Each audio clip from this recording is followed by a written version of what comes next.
علی شیر خدا نے تلوار لہرائی، میدان میں جب نکلے تو میرے نبی نے علی کی چال دیکھی، خوش ہو کے حضور نے فرمایا برز الایمان کلہ مع الکفر کلہ، آج سارے کا سارا ایمان سارے کے سارے کفر کے مقابلے میں جا رہا۔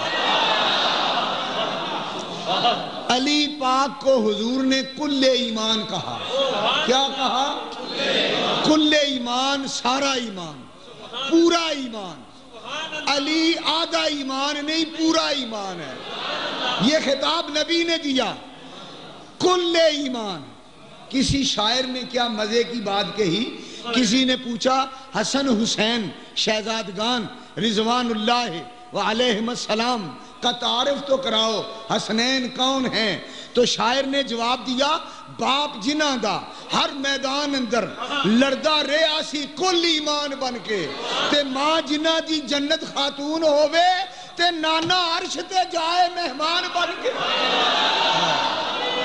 نانا عرش تے جائے مہمان بن کے۔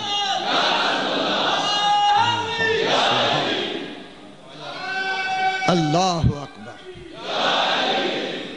مولا علی شیر خدا جب میدان میں نکلے تلوار لہراتے ہوئے، میرے نبی نے فرمایا علی کل ایمان ہے، علی کل ایمان ہے۔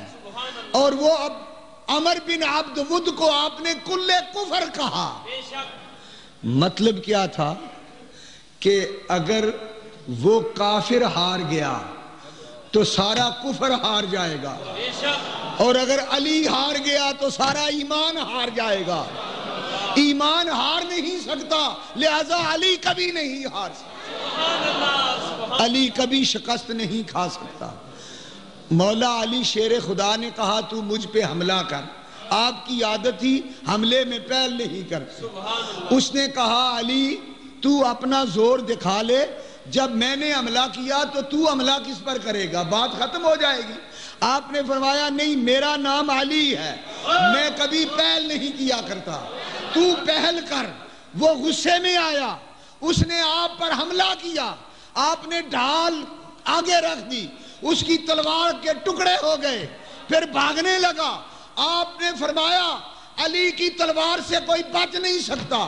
آپ لہرائے اور اس کو گھیرے میں لے کر ایک ایسا وار کیا کہ سر پہ لوہے کا خود تھا، لوہے کا لباس پاؤں تک پہنا ہوا تھا۔ علی کی تلوار نے خود کو کاٹا، مغفر کاٹا، سر کاٹا، گلا کاٹا، سینہ کاٹا، اس کے جسم کے 2 ٹکڑے کیے، اس کے گھوڑے کے بھی 2 ٹکڑے کر دیے۔